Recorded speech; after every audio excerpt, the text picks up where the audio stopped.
poder de la palabra con Fernando Mangual y Jesús María Hernández.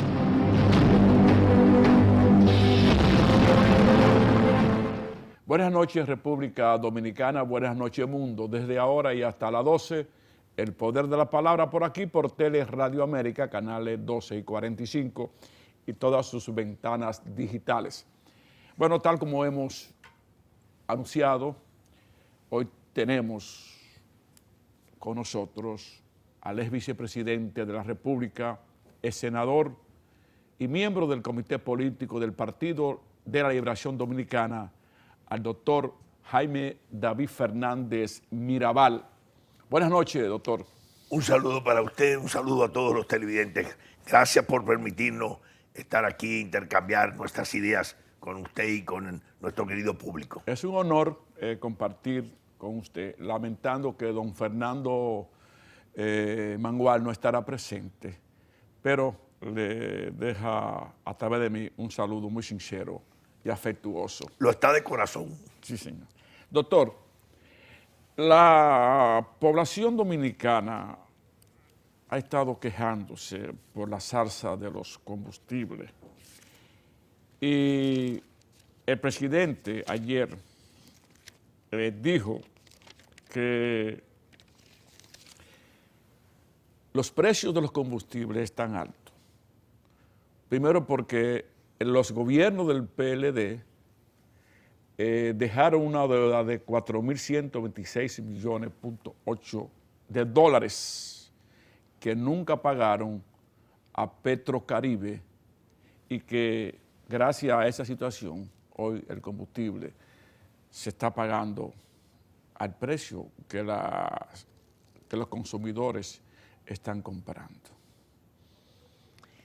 Mire, yo creo que siempre se dice popularmente que el que come pescado y el que habla algunas cosas debe saber cómo lo dice para evitar atragantarse. Creo que hay una cosa con la que se debe empezar. ¿Cuál es la magia para los gobiernos del PLD haber logrado en 20 años mantener la estabilidad económica y política, control de precios, control de la inflación, haber logrado eliminar prácticamente los apagones en este país? La magia tiene que ver con una cosa, un gobierno de equipo, independientemente si usted está de acuerdo o no. Segundo, ¿cuál es la magia del PLD para lograr que en el momento en que el petróleo subió por encima de los 140 dólares el barril, nosotros hubiésemos podido mantener? En parte la magia, además de un gran gobierno de equipo, está en que nosotros supimos también mantener una política de soberanía, porque fue mucha la presión que se nos puso para que nosotros nos retirásemos de Petrocaribe. Y nosotros nos mantuvimos leal y eso nos dio beneficio. Pero no era que todo el petróleo venía de Petrocaribe. O sea, nosotros sabíamos combinar los elementos que ayudaran a la estabilidad del país. Eso de decir que dejamos una deuda, eso no es verdad. Recuérdense que nosotros mantuvimos y después finalmente también negociamos esa deuda con el gobierno venezolano y logramos salir muy bien.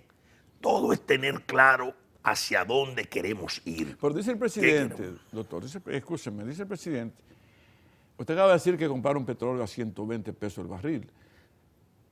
Hubo petróleo, no, a que compramos 120 no, dólares que el los barril. precios del petróleo hubo un momento en que tuvieron por encima de 140. Pero dice el presidente anteayer que ustedes no pagaron más de 50 dólares por barril. Eso no es así, tampoco. Recuérdese que la parte de Petrocaribe tenía un precio, pero es porque nosotros supimos también hacer alianzas estratégicas. Esa es la realidad. O sea, querer ahora justificar, entonces, todas esas declaraciones que daban cuando estaban en la oposición, es lo que hace que la gente deje de creer en nosotros los políticos. Porque dice, pero mire, esto cuando estaban en la oposición decían una cosa y ahora que están en el gobierno decían otra. Yo vi en estos días que sacaban y que, bueno, mire el precio del galón en Canadá, Estados Unidos, España, Francia, y miren el de la República Dominicana. Ese no es. Lo que la gente quiere ver es por qué no hay estabilidad de precios. ¿Por qué empieza la inflación? Porque el petróleo tiene el mismo problema en América Latina, en todos los países casi. En los países, o sea, que lo tiene Salvador, todos los países del Caribe que fueron de Petrocaribe, tienen ese mismo problema hoy, que los precios del petróleo empiezan a subir. Sin embargo, la inflación en esos países está controlada. Nosotros tenemos la tercera y nivel de inflación más alto de América Latina, detrás de Venezuela, bueno, la cuarta, detrás de Venezuela, Brasil y Argentina. Entonces, ¿cuál es la razón? ¿Por qué en esos otros países pequeños, países más pobres que nosotros, Honduras, Guatemala, no tienen una inflación como la nuestra? Si tienen la misma situación de los precios del petróleo. Entonces el problema no es los precios del petróleo, es una cosa muy preocupante que debe el presidente de la República darse cuenta, es que aquí cada funcionario va por su lado. Una cosa piensa el ministro y otra cosa piensa el otro ministro que depende de tal líder y el otro ministro que depende del otro líder. O sea, cuando usted tiene un gobierno que cada ministro piensa diferente, que no hay una coherencia entre las ideas que da un ministro y el otro, o el director general X, en esa situación, al no ponerse de acuerdo de ellos, se le ha ido de las manos el control de la inflación. Doctor, ¿usted cree entonces que el gobierno, en vez de concentrarse en los objetivos nacionales, se ha disgregado? ¿Por qué razón? Bueno, yo creo que ahí es donde el liderazgo del presidente de la República debe actuar. El liderazgo del presidente de la República debe actuar, poner a todo el mundo en el mismo camino. Yo le hablaré como un ganadero. Si usted no logra meter todas esas reses en el mismo corral y aquí hay uno que rompe el alambre y hay otro que se destapa con unas declaraciones por el otro lado y hay otro que quiere estar dando cornazos, lógicamente así es difícil lograr hacer un buen gobierno aunque usted tenga buenas intenciones. Pero entonces eso es muy delicado porque un gobierno que no sea respetado por sus funcionarios no le esperan cosas buenas. Bueno, es una preocupación. Porque cualquiera de nosotros de la oposición puede venir a criticar, es fácil criticar, y la verdad es que es difícil gobernar en una situación de una pandemia. Pero si al mismo tiempo los que están llamados a gobernar, cada uno está por su lado, y el presidente se le hace difícil, parece, ponerlos a todo al unísono, pues va a pasar eso, que terminamos echándole la culpa al anterior. O sea, no, lo que pasa es que los del gobierno anterior, los del PLD, que mantuvieron la estabilidad, que mantuvieron la paz social, que mantuvimos el respeto a los derechos, pero también mantuvimos el control de la inflación. Y nosotros en 20 años elevamos el ingreso per cápita de ser un país del montón en los años 90, como lo era, digamos, al nivel del ingreso per cápita de Honduras, Guatemala, El Salvador. Hoy estamos nosotros muy por encima de todos esos países. Y esos son resultados que no se pueden borrar con decir una verdad o media verdad o una mentira. Yo creo que el pueblo se pregunte, ¿le están echando la culpa a los precios del petróleo de la inflación? Y no es así. Porque los precios del petróleo están igual en Honduras, Guatemala, El Salvador, Panamá, y allí la inflación no es como aquí, aquí está mucho más alta. Pero esos no fueron los países que mencionó el ministro Macarrulla. Bueno, no sé quién. Se fue mucho más lejos. Él mencionó países desarrollados, pero en la comparación del galón. Ahora, en esos países la inflación también está controlada y también tienen precios de combustible tan altos como los que tenemos nosotros. Pero ¿cuáles son los elementos que usted cree por los que se ha disparado la inflación? Bueno, yo creo que aquí hay elementos. Uno, ciertamente hay externos, los commodities, el transporte ha subido y todo, pero vuelvo y le digo, para los otros países ha sido igual. ¿Cuál es aquí? Que no se ponen de acuerdo los ministerios llamados a mantener las políticas de estabilidad económica, no se ponen de acuerdo. Hay muchas diferencias entre los ministros de Economía, en el Banco Central, el ministro de Hacienda, el ministro de Energía y Minas. Cada uno tiene ministro de Agricultura, cada uno tiene su espacio. El ministro de Turismo, o sea, cada uno.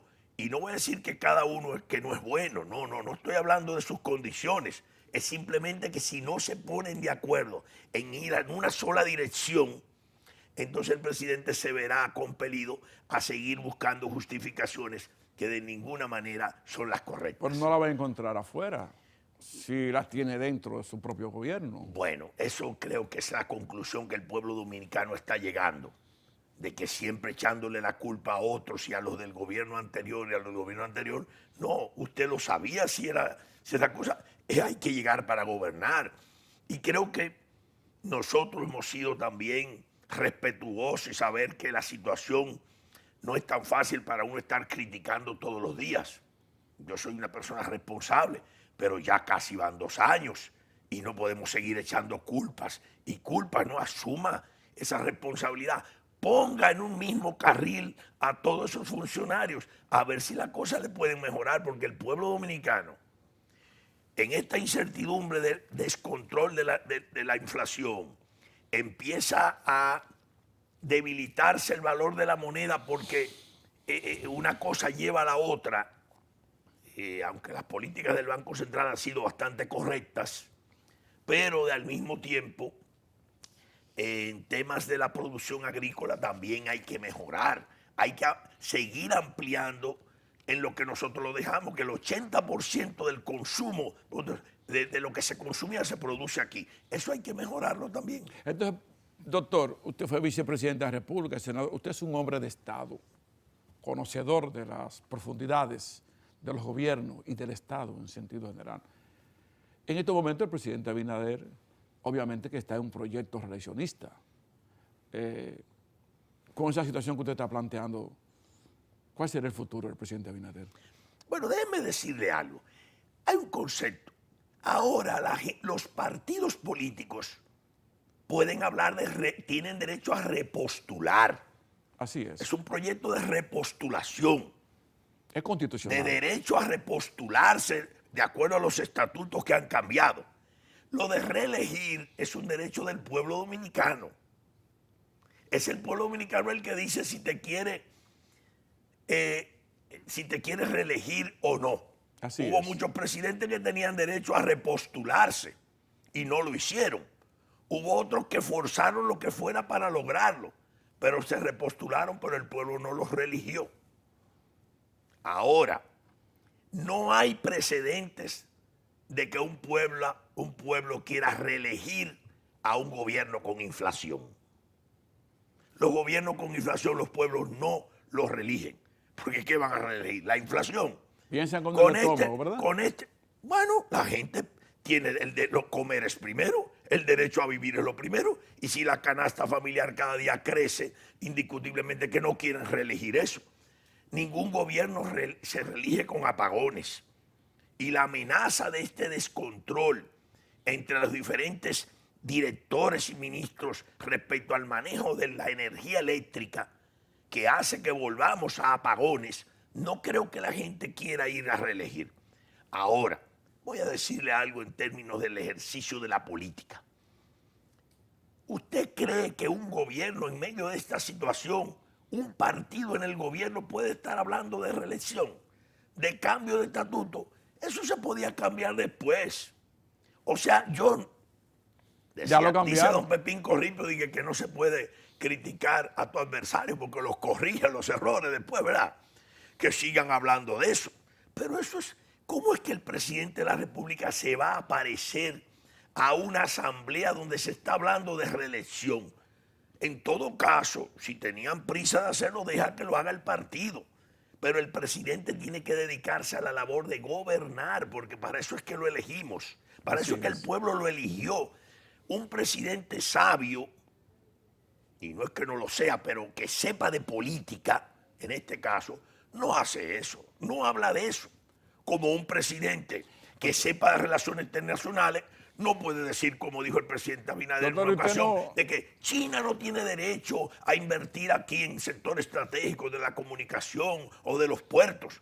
Eso no se dice. Usted lo puede ejercer, pero usted no lo diga, por favor. No se ha ido usted muy lejos llamándole ignorante al presidente. No, le dije eso, no. Usted dijo que no sabe. No saber. No, la palabra, eso podría ser jamás, no. Yo digo, el ejercicio de la política. ¿Cuál es el arte en el PLD? Que tenemos formación política. Un político que está de estadista no permite que se esté hablando de reelección. Hable de trabajo. ¿De eso es lo que debe hablar un presidente? No, jamás. Porque el presidente Abinader podrá no conocer esos pasos de la política, pero es una persona decente, es una persona agradable.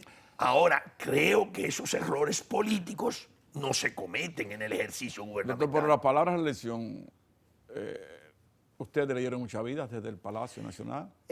La usó el presidente Fernández, la usó el presidente Danilo. Sí, todo tiene su tiempo, lo dice la Eclesiastés. O sea, de repostularse hay tiempo siempre de hablar de repostulación. Recuérdese el presidente Balaguer que nunca estaba en eso, eran los otros que estaban en eso. O sea, hay que saber cómo articular. Ahora, en un momento de falta de control en la economía porque hay una inflación, hay amenaza de apagones, no se habla de proyectos Pero por esos reeleccionistas. apagones no se están generando de la noche a la mañana. Ustedes hacen 17 meses que estuvieron en el gobierno. Bueno, y no había apagones. Ahí, eso sí se entregó bien claro, ¿verdad? La gente cuando ve apagones empieza a ver acá, pero esto no era ya eso lo habíamos olvidado. Recuérdese que mucha gente aquí, inclusive las nuevas generaciones, se le olvidó de aquella inflación incontrolada que hubo en el gobierno del presidente Hipólito Mejía en aquel momento, que eran del PRD, donde usted para comerse 2 huevos tenía que comprarlos juntos, porque cuando se comía uno iba a comprar el otro, ya tenía un chele de más. O sea, al fin y al cabo, no, la política hay que verla como un ejercicio democrático. La gente puede hablar de todo. Ahora todo tiene su momento. Es el timing, como dicen los americanos, que yo creo no es un momento oportuno para hablar de elección. Pero también hay una cosa, nos abrió a nosotros, los de la oposición, todo el camino para nosotros empezar a decir que todo lo que hace el gobierno lo está haciendo por el proyecto reeleccionista. Doctor, yo quiero que sigamos con los apagones, pero vamos a hacerlo quisiera después de la apagones. pausa. No Después quisiera de la más pausa. apagones yo. Después de la pausa.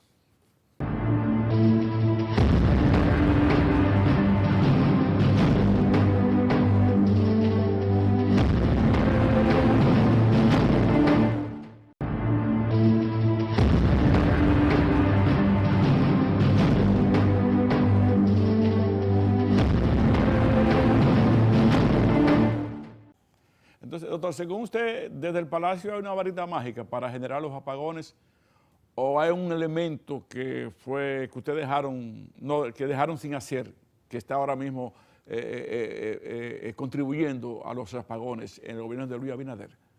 Mire, bueno, la varita mágica debería ser para solucionar problemas, no para crearlos. Porque hay apagones Nosotros ahora. hay un tema de ineficiencia.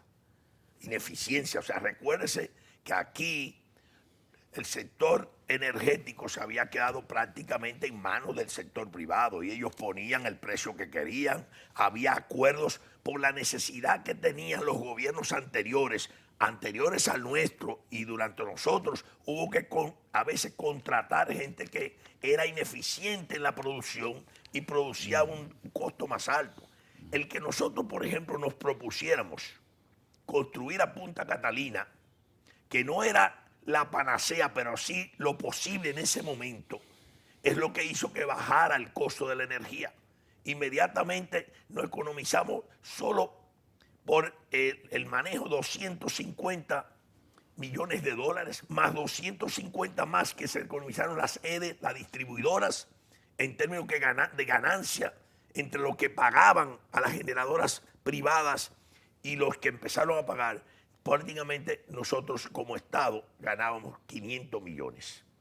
Entonces, hay que recordar todas las críticas a Punta Catalina, todas las críticas desconsideradas. Ahora se han propuesto hacer un fideicomiso, pero resulta que como no se pudo dar lo del fideicomiso porque eso no era transparente y no estaba en el marco de la ley público-privada, que aún no existe, que debieron hacerla.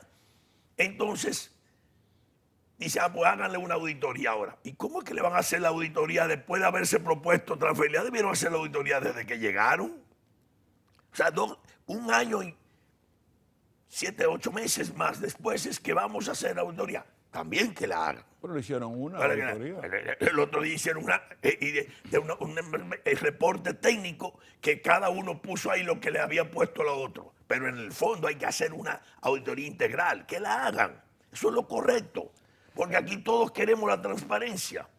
Ahora, lo que está claro es que llegó un momento en que, por ejemplo, había un contrato para el tema del carbón. Y cuando llegaron, dijeron, no, hay que hacer un nuevo contrato. No se dan cuenta que para hacer nuevos contratos, eso hay que hacer licitaciones públicas, nacionales, internacionales. Eso conlleva unos tiempos. Y rescindir lo existente. No, eso pueden hacer si quieren, buscar una justificación y Pero rescindirlo. tiene consecuencias Pero legales. ¿qué pasa? Entonces no dio tiempo a ver y se quedaron sin carbón. Prácticamente hubo que buscar carbón prestado y rápidamente que nos trajeran porque se quedó sin carbón. Porque es un tema de ineficiencia. Eso es ineficiencia. No es un tema de seguir echándole la culpa a los otros. Yo creo que si los políticos nos respetáramos, evitáramos eso. Y es un error que lo cometen la mayoría, siempre decir la anterior. Menos nosotros, nunca hablamos de los anteriores. Por diferentes razones. Nosotros hablamos de lo que podemos hacer, pero no de lo que el doctor Balaguer dejó de hacer cuando asumimos en el 1996, que yo era el vicepresidente en ese equipo de gobierno. Ahora, tampoco le echamos la culpa a los anteriores, porque ese no es el tema. Ahora que usted recuerda al gobierno del presidente Balaguer, yo recuerdo que el presidente Fernández en la campaña del 96 dijo estas palabras. La corrupción se lleva 32.000 millones de pesos en los bolsillos. Pero después el ingeniero Temito Clemontas dijo que el presidente Fernández había dejado un déficit de 220.000 millones. ¿Dónde se fueron esos? Hay un tema de déficit que no es que corrupción. Bueno, hay muchísimas cosas. Los gobiernos tienden a veces a gastar más de lo que generan. Eso siempre es posible y se va acumulando un déficit. Se van acumulando. Nosotros tuvimos la responsabilidad de ir poco a poco ese esfuerzo que pudo no ser correcto y creó un déficit, de ir supliendo ese déficit. Ahora, por ejemplo, a nosotros no se nos puede olvidar que en la historia de América Latina ningún país había estado 20 años y entre esos 16 corridos con estabilidad económica y política con un mismo partido de gobierno.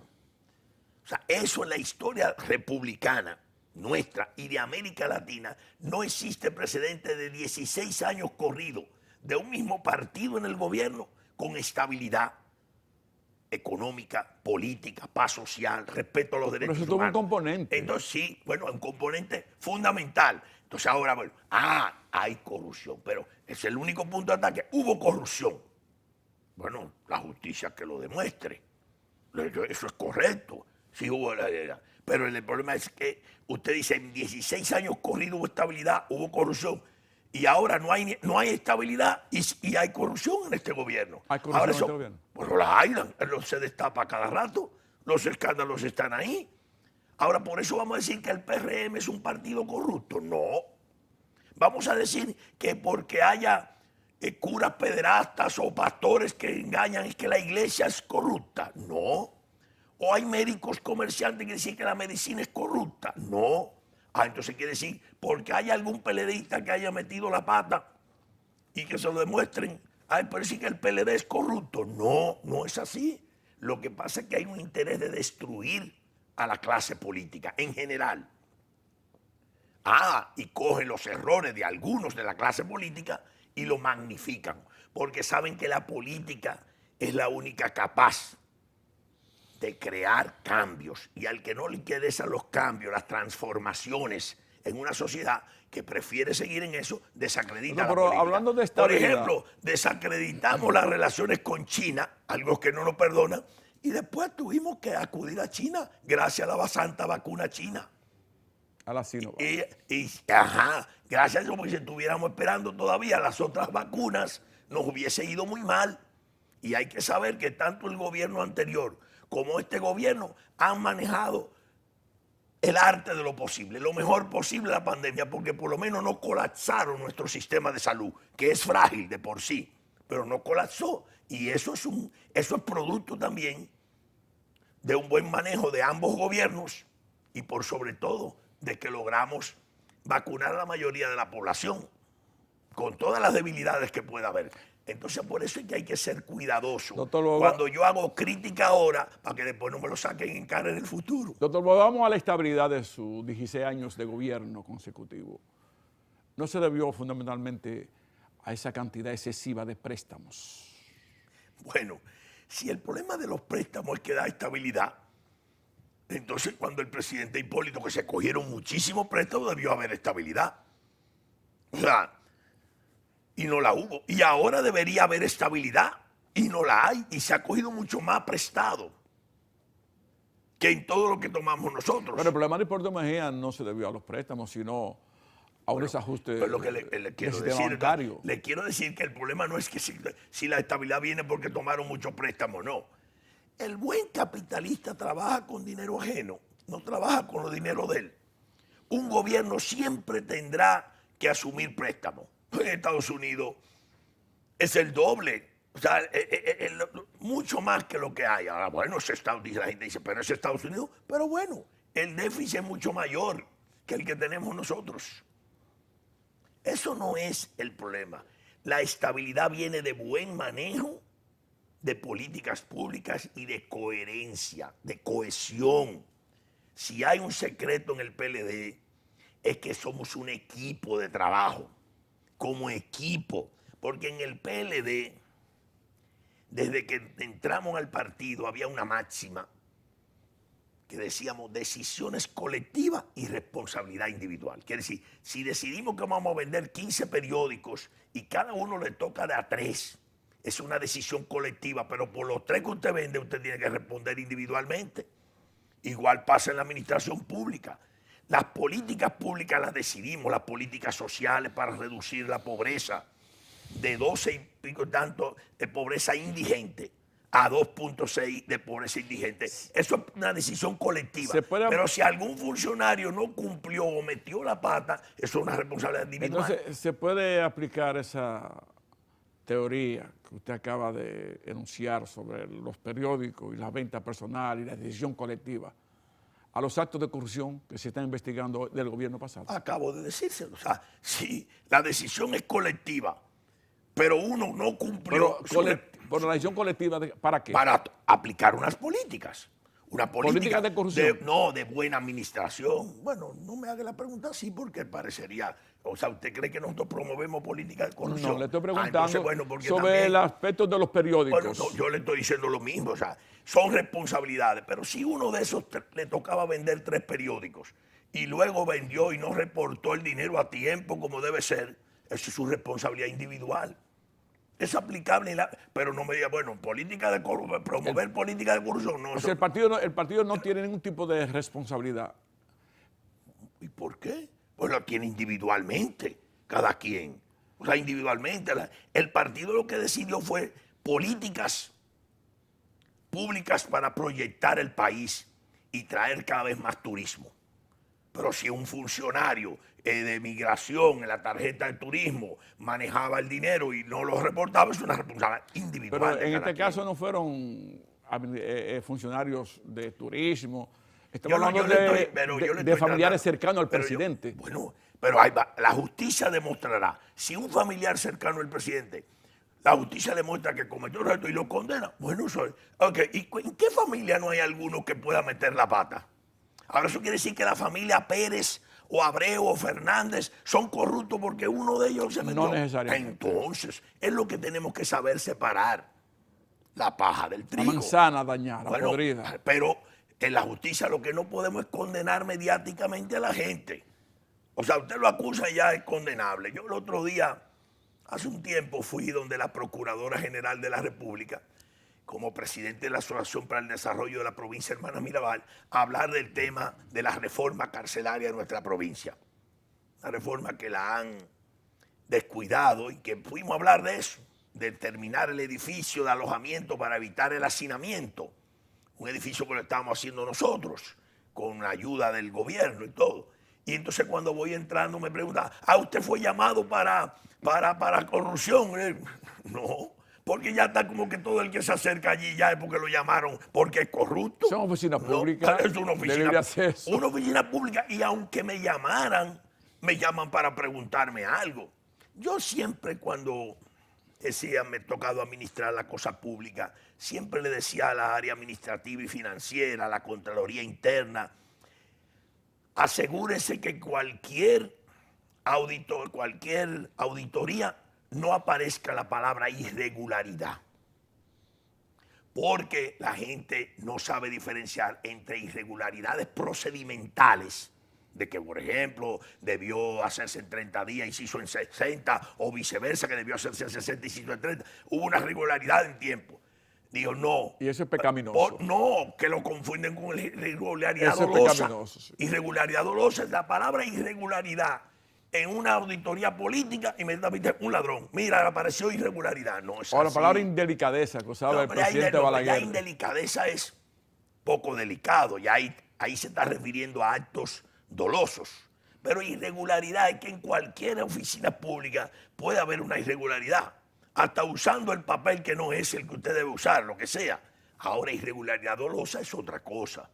Y por eso aquí estamos en la condena mediática. Aquí todo el que llama a la Procuraduría ya es un ladrón. Ahora, si llamó a alguien y le demostró y los jueces le creen en eso, bien. Porque lo que no podemos estar haciendo montajes, como muchísimos montajes que se han hecho, como el que hizo el presidente Balaguer contra Jorge Blanco, que terminó siendo un montaje.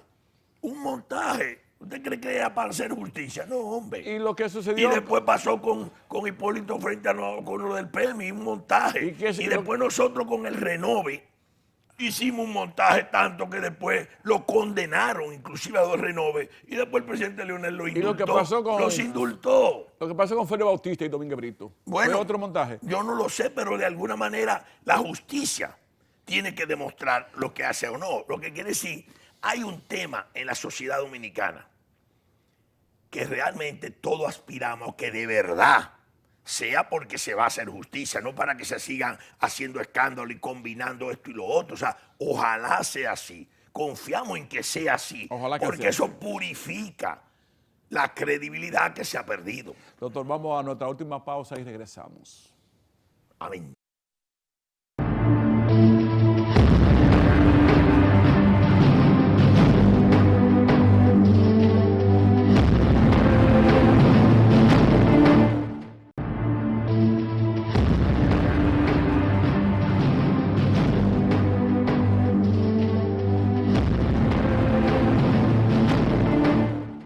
Doctor, obviamente conversar con usted siempre será un privilegio para nosotros. Y tratándose de una figura de la profundidad política y partidaria como es el doctor Jaime David Fernández Mirabal, obviamente que hay que hablar de política y de partido. Usted, y agradezco públicamente que me hizo llegar una comunicación hace unos días que le dirigió al comité político del partido, donde daba su apoyo decisivo e incondicional a la ex primera dama y ex vicepresidenta de la República, doña Margarita Cedeño. ¿Usted cree que doña Margarita tendrá todas las posibilidades para competir con los demás precandidatos? Bueno, Y del hecho de que usted la apoye, eso garantiza que el Cibao... Mire, yo traté de decir, lo primero es que el Partido de la Liberación Dominicana es un referente por todo lo que ha hecho en este país. Y cuando se hace una encuesta, en todas las encuestas que he visto, aparece el Partido Liberación Dominicana compitiendo con el Partido Revolucionario Moderno. Hay dos fuerzas políticas mayoritarias aquí. Los otros partidos, en una de las encuestas, vi que tenía un 10% la fuerza del pueblo. Entonces, y otro partido muy pequeño. O sea, aquí hay dos partidos mayoritarios, el PRM y el PLD. Pero el PLD es el único que tiene raíces en cada punto del país, en cada comunidad.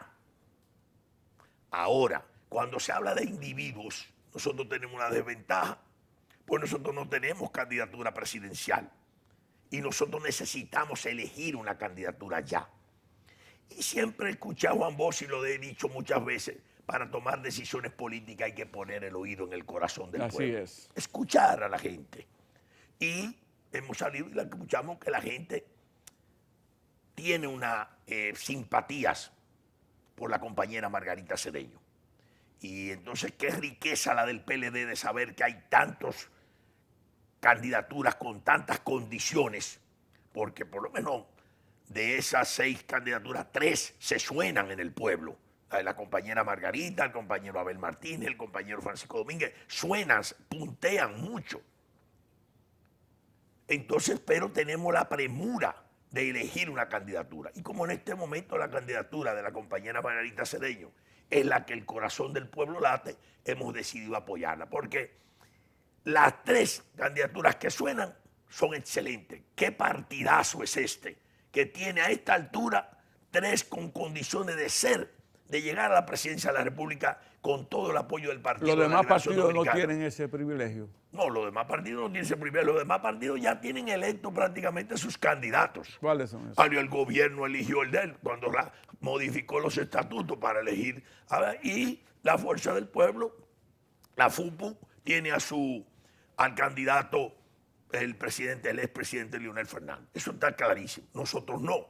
Y por eso yo soy de los que cree que debemos elegir pronto y creo que en el corazón Usted del dice... pueblo. Pero aclaro, qué grandeza la del PLD, que tiene 3 candidaturas posibles con un potencial extraordinario para Doctor, llegar usted a la acaba de presidencia de la decir, República. usted acaba de decir que aquí hay 2 partidos, el PRM y el PLD, los partidos tradicionales, pero en este espacio dijo Ivanhoe que aquí habían 2 partidos, el PRM y la Fuerza del Pueblo. En realidad, ¿cuál es la posición que ustedes están defendiendo? ¿Son partidos mayoritarios, partidos... ¿En qué lugar ustedes se sienten en estos momentos? Bueno, mire, cada uno alaba su gallo.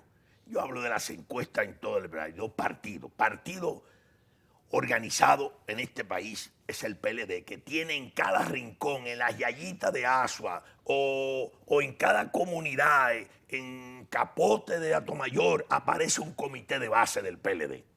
Uno que está funcionando, se reúne, otro que no, pero aparece una ¿Pero son presencia ustedes de la del PLD. segunda fuerza o no? Y entonces, eso, como partido, en todas las encuestas, aquí salen 2 partidos, el PRM y el PLD. A veces estamos a 3, a 3.5, 2, 4, o sea, es variable. Los 2 sobre 30, esos 2 partidos. A pesar de que el PRM no tiene comité de base en cada comunidad, pero es el que está en el gobierno. Es una agrupación política con un peso. Pero usted no tiene las evidencias en su mano para decir eso, doctor Mirabal. Que no tengo. Las evidencias en su mano Pues para yo le decir dije eso. que tengo las encuestas ahora. Es un tema de credibilidad. Es un asunto estructural. Bueno, no. Es un asunto que está plasmado en la Junta Central Electoral. ¿Saben dónde está el comité de base de este partido? Y el público que me está oyendo lo escucha. Yo no oso no hablar de cosas que me imagino, lo que me convenga. Ahora, cuando usted va a candidaturas individuales, aparece el presidente Abinader y aparece Leonel Fernández y lo de nosotros aparece muy lejos porque el PLD no tiene candidatura individual.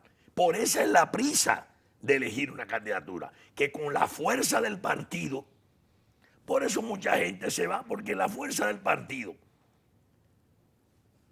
aquí, síndicos en febrero del 2024 sacarán el PRM y el PLD. Alcaldes, ¿sabes? Porque la fuerza del partido es muy importante. O sea, normalmente la gente vota por la fuerza de los partidos.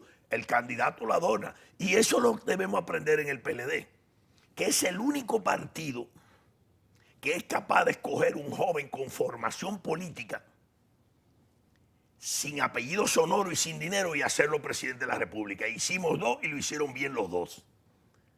Entonces el PLD es una maquinaria. Y esa es la grandeza del PLD. Esa es la grandeza de Juan Bosch, haber creado esa maquinaria. Y eso es importante. Ahora, lógicamente, eso está por venir. Los políticos dicen, esto como quiera hablan caballada, dicen lo que sea. No, yo hablo en base a números, que mañana pudieran cambiar, pero ahora esa es la realidad. Doctor Mirabal, ¿El presidente Fernández se llevó a la fábrica de presidente o se la dejó al PLD? Bueno, yo creo que ese fue un concepto que el presidente Leonel Fernández dijo. O sea, el PLD es una fábrica de presidente. Bueno, fabricó dos. Y mire a qué distancia de las elecciones estamos. Y ya tenemos por lo menos 3 precandidaturas. Entonces, dejó la fábrica del partido. Es que el partido es la fábrica. Y no fue el que hizo el molde, la inventó. El invento no fue de él. Y no creo que él se haya referido a eso nunca. O sea, esa fábrica la creó Juan Bosch, que dijo que el PLD era un partido de líderes. Y luego vino a concepto una fábrica de presidentes. Y lógicamente lo estamos demostrando. Mire cómo le quiero decir, cómo la gente valora las condiciones de la compañera Margarita Cedeño para llegar a la presidencia, o del compañero Francisco Domínguez Brito, el compañero Abel Martínez. O sea, cómo lo valoran. Y otros líderes que no se lanzaron y otros que se lanzaron y que van emergiendo. Esa es la grandeza del PLD. Ahora eso necesita la maquinaria del PLD. Por eso el esfuerzo mayor nuestro ahora es seguir fortaleciendo al PLD. Porque llegar un presidente a la República sin partido, por simpatías, le puede pasar como el presidente Macron en Francia, que lo suben y lo bajan de acuerdo al tweet. Y así mismo pasa aquí, que entonces cuando no hay un partido organizado... ¿Pero pasa aquí con quién? Con la actual administración. ¿No tiene partido? No, el partido es débil. Y entonces cada funcionario se cree que está ahí en base a sus méritos, no en base a que lo llevó la organización. Y por esa razón, no en base a que está ahí porque la gente votó por un partido para ponerlo ahí. Creen que votaron por ello. Y por eso toman actitudes individuales. Ese no es la historia del PLD. En el PLD pudimos hacer buenos gobiernos porque trazábamos líneas generales y toda la estructura se dedicaba a apoyar esa línea general. Eso aquí no está pasando ahora. Esa es una debilidad grande de este gobierno, independientemente de la buena intención que pueda tener el presidente. Si no logra meter a todos en el corral a gobernar como equipo, vamos a tener lo que estamos teniendo ahora. ¿Y usted cree inflación, buscando justificaciones que no son. Pero es que es difícil poner a Guido y a Ramón Albuquerque en ese mismo corral. Pero no me voy a referir a nombres individuales. Sí, como usted habla de todo, es un corral. No están en el gobierno. Creo que vamos a hablar de los que están en el gobierno, porque indiscutiblemente eso es un reto. Pero esa tarea yo se la dejo al presidente y a los dirigentes de esa organización. Qué importante, doctor, conversar con usted, sobre todo cuando el Banco Central acaba de aumentar la tasa de interés. Es un momento en que se habla de estabilidad económica, pero al mismo tiempo se habla de inflación. ¿Por qué usted cree que el Banco Central hizo en estos momentos? Bueno, yo creo que es correcto lo que hizo, porque si bien es cierto, limita un poco el crecimiento económico, pero al mismo tiempo controla la inflación. Mientras más circulante hay, más la gente le da deseo de comprar y el consumismo, o sea, genera inflación en un momento en que no hay una claridad. Pero las medidas del Banco Central requieren de medidas de los otros ministerios también. ¿Cómo cuáles? Diferentes medidas, o sea, control del gasto, de los ministerios, digamos, focalización del gasto, de la calidad, y además que haya coherencia, porque si por delante el banco está haciendo una cosa y los ministros están por detrás pensando otra cosa y puyando, yo creo que así es difícil lograr resultados. Doctor, ¿nos estamos manejando bien en materia de medio ambiente? Bueno, mire, el medio ambiente es un ministerio muy delicado, Usted tiene porque hay que darle mucho pau a los ricos, que son los primeros que tiran toda la porquería al Iguamo. Pregúntele a Cemes dónde está tirando el agua caliente de las calderas. ¿Dónde la está tirando? En el río Iguamo. Y otra, los sulfinilos, la planta que tiene el Ingenio Colón es pequeñita. No da, y es lo que hacen que permanentemente la tiran para allá. Pregúntele a Ambets, a muchísimas de esas empresas, a Bepensa, si sus plantas de tratamiento están funcionando todos los días. Pues yo en helicóptero iba a vigilarlo y tenía que llamarlo, póngalo a funcionar. ¿Por qué? Porque quieren economizarse eso y lo tiran al mar y lo tiran al río. Diferente, uno lo tiran al río, otro lo tiran al mar. Entonces eso es delicado, es un tema, es un ministerio muy delicado. Pregúntele cómo está la Falcon Bridge botando todos los días toda la porquería ¿qué medidas tuvimos que tomar para que cambiaran los filtros? Y ahora dicen cuando llamamos que tal vez en junio de este año pueden cambiar esos filtros. Entonces cuando usted ve que ese ministerio tiene que enfrentarse a tantos intereses, creo que los ministros de Ambiente son los ministros que más reciben presión. Démosle un chance a esa gente, démosle un chance. Eso es delicado. Un chance pero yo veo a los ricos. Sí, sí, así es. Así es. Así es. A los ricos para que... Mientras el pueblo paga la consecuencia. El pueblo paga la consecuencia. El pueblo paga la consecuencia. Aquí cada vez que hay una subida de la marea, usted ve que el mar le hace mucho daño en las costas aquí de Santo Domingo, porque desde Romana, desde el Central Romana, a Iguamo, todos esos residuos del procesamiento de la caña van al mar y han matado toda la barrera coralina, y la barrera coralina es la que detiene la presión de las aguas. Y entonces ahora por eso las aguas, ¿y quién ha matado la barrera coralina? El mismo cuando usted pasa por San Pedro, que le da un olor profundo, un olor como a gases de habichuela con dulce. Como a melaza. Sí, eso es los sulfinilos del azufre que lo tiran al río.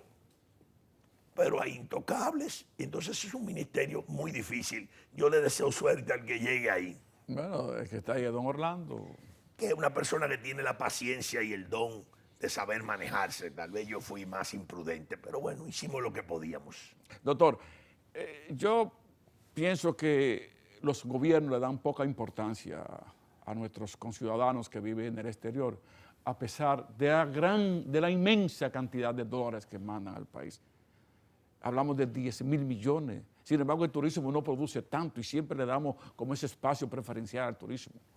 Es un punto de vista. Yo recuerdo a un señor que le preguntaron, bueno, ¿y qué usted aspira que haga el gobierno aquí por la comunidad dominicana en el exterior? Una encuesta en Nueva York. Y él dijo, bueno, yo lo que aspiro es que pongan más seguridad allá para que cuando yo vaya no me roben la maleta, no me cobren peaje en el aeropuerto y yo llegue a mi casa tranquilo. Que hagan allá, que inviertan allá. Porque aquí nosotros vivimos en otro país que pagamos impuestos y lo que tenemos que hacer es nuestra vida aquí y cumplir las leyes de aquí. Lo que yo quiero que los gobiernos hagan por lo de allá, que allá está mi familia. Me pareció un concepto particular, pero bastante. Yo creo que lo que la comunidad dominicana en el exterior aspira es que haya más políticas de estímulo en la República Dominicana para que sus familiares no tengan la necesidad de tener que irse. Doctor, le agradezco su comparecencia a este espacio, El Poder de la Palabra, y 2 segundos, 3, para un mensaje final. Bueno, le agradezco a usted y a todos los televidentes, y por sobre todo yo creo que debemos ser reincidentes en la esperanza. Siempre es posible salir adelante, sigamos apostando por lo bien hecho, y por sobre todo he aprendido hace un tiempo que hacer ejercicio es importante. Hay otros que dicen que sí y que no, y comer menos que sí y que no, pero la felicidad sí es saludable. Seamos felices mientras podamos. Buenas noches, hasta el próximo sábado.